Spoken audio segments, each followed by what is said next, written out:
as a teacher for 20 years. And then I became a principal.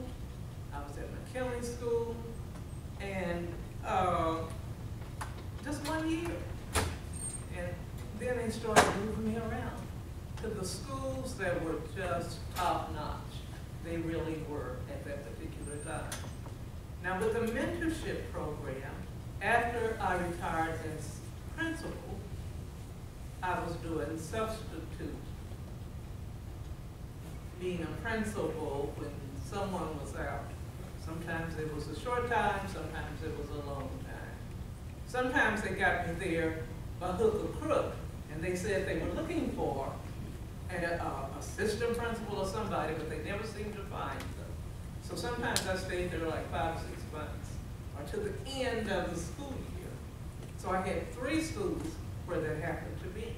So I was able to mentor so many teachers. But in the midst of that also, I was able to mentor a principal. In fact, 2 different principals in 2 different schools. And so I said, well, how long do you want me to stay? How long did I need to stay? They let me make that decision. Sometimes I stay, and then I would just leave, and the principals were like, oh, they didn't want me to leave because I just did what I did. I didn't talk a lot to them, I just modeled for them.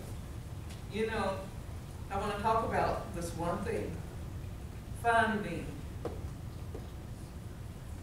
is very difficult in education. And as a mentor, I had up to 6 or 7 teachers at a time, but I worked with them individually, just modeling, watching what they did, observing, and then responding back to them. The strengths, what is your strength? What do you need more help with? And basically we would come to a decision about what they were.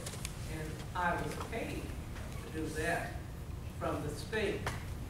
But that funding went away, which is one of the saddest things that could happen to a young teacher. Sometimes they wanted to talk to you just about personal things that could help them to get themselves together. Some of them didn't want to be there. They were afraid to be in that particular school where they were working. So I could make my own schedule.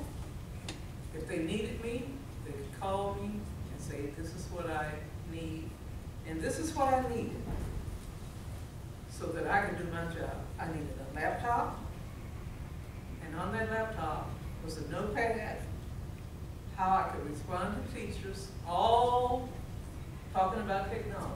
Everything was technology, and half of the principals did not even have the time to be able to get to all of those things, which was another sad thing.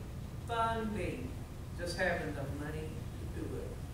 After a while, after they said, well, we don't have any more money, like in the middle of the school year, and I told the person who was my supervisor at the time, I said, doesn't matter, I need to do some volunteering. I will be in those classrooms working with those teachers when they needed me. I never said to them, we don't have the funding for this, or I won't be here for the rest of the school year. Very important that we, as citizens of this city, state, world, that we support our young teachers.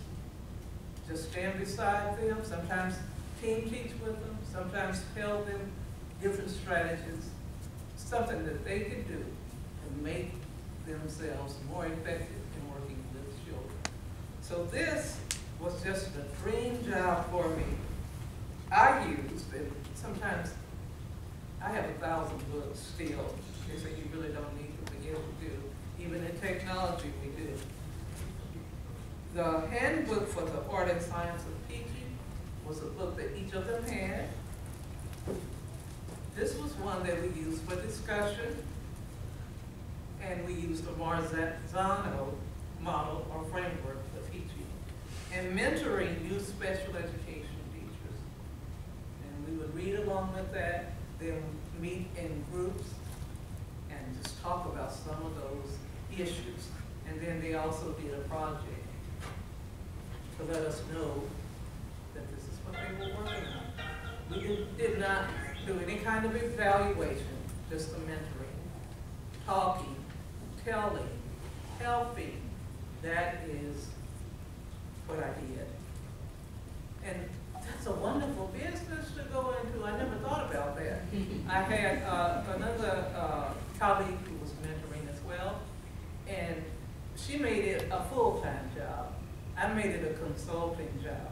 If you have the funds and you need me to come to work with a teacher or teachers, I will be able to do that for you. So I use it as something that I can do.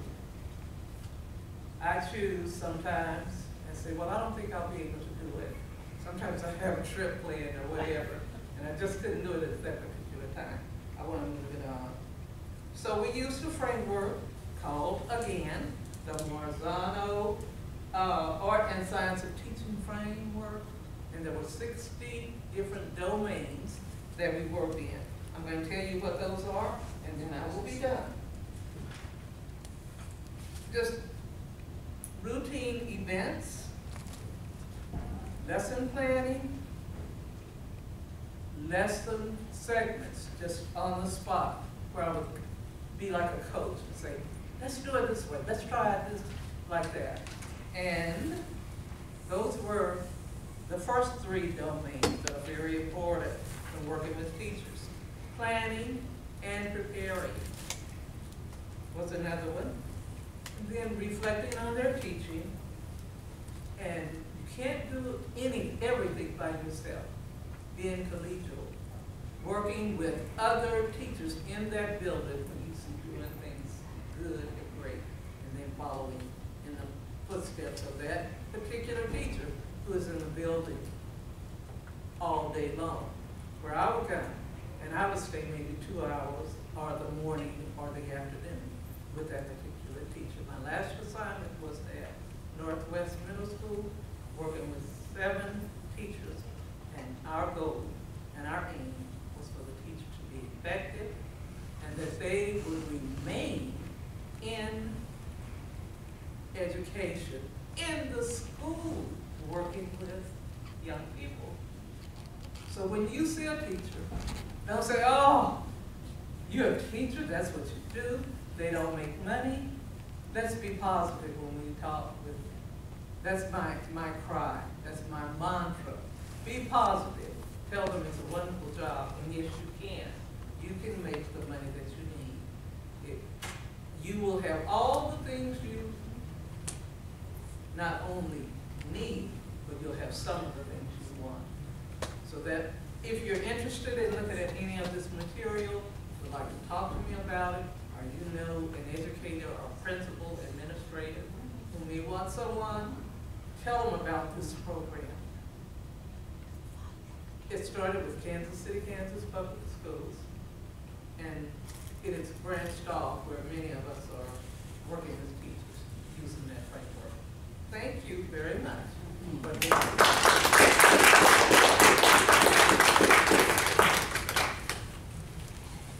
Thank you so much. Rosie? Did I do two of my head? I tried to. I'm sorry about that.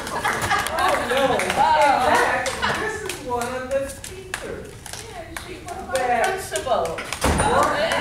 That's all right.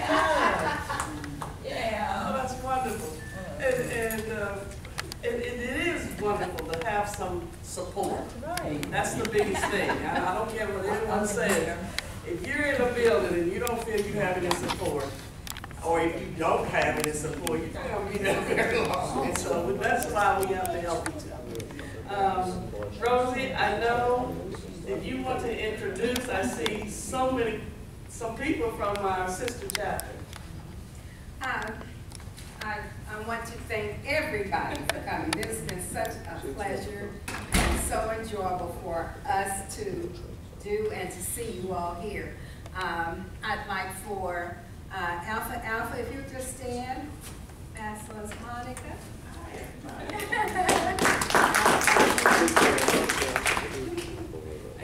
As Zania was given the history, she mentioned Alpha Alpha as helping to get us started. And so their chapter has been going on quite a bit longer than ours, but they've always been supportive. She mentioned those regionals, and we would always say with their help, we'd always contact them about helping. And our Gamma Beta, if you'll just stand, let everybody see who you are. My chapter, stand.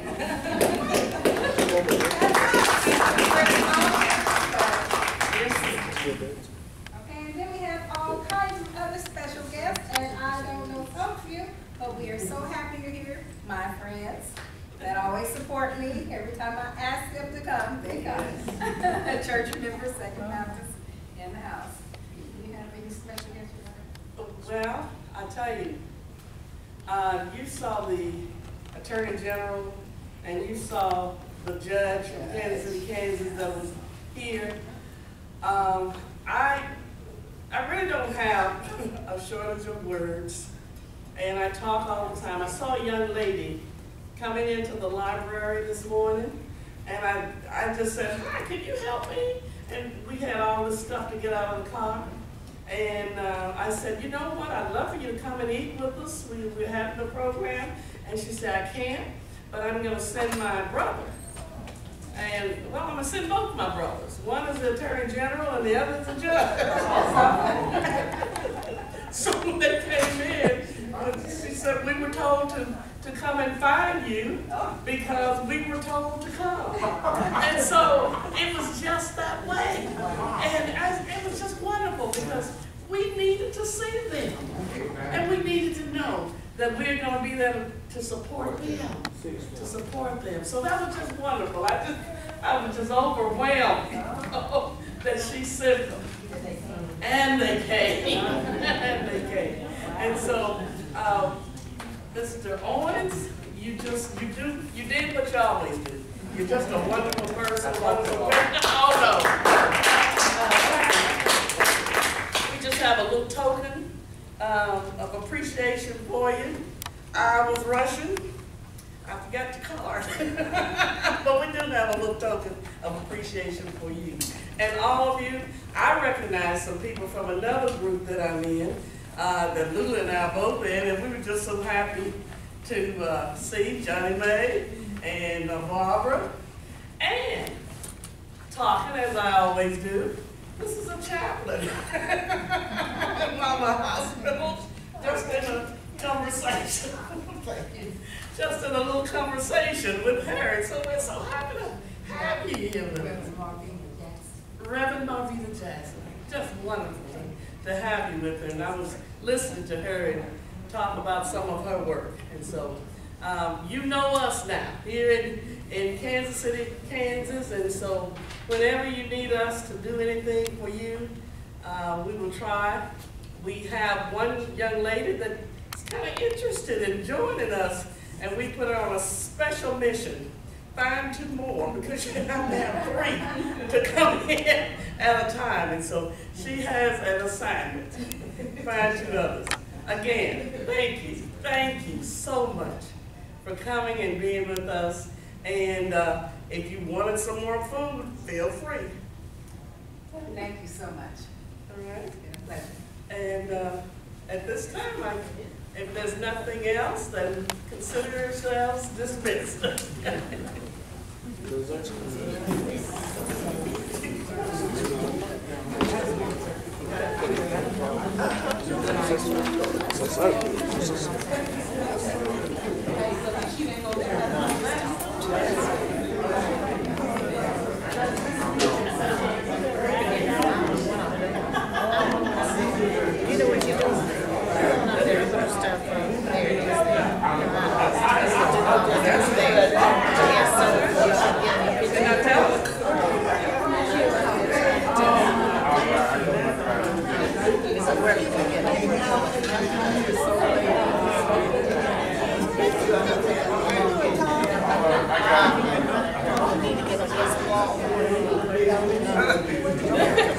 Now,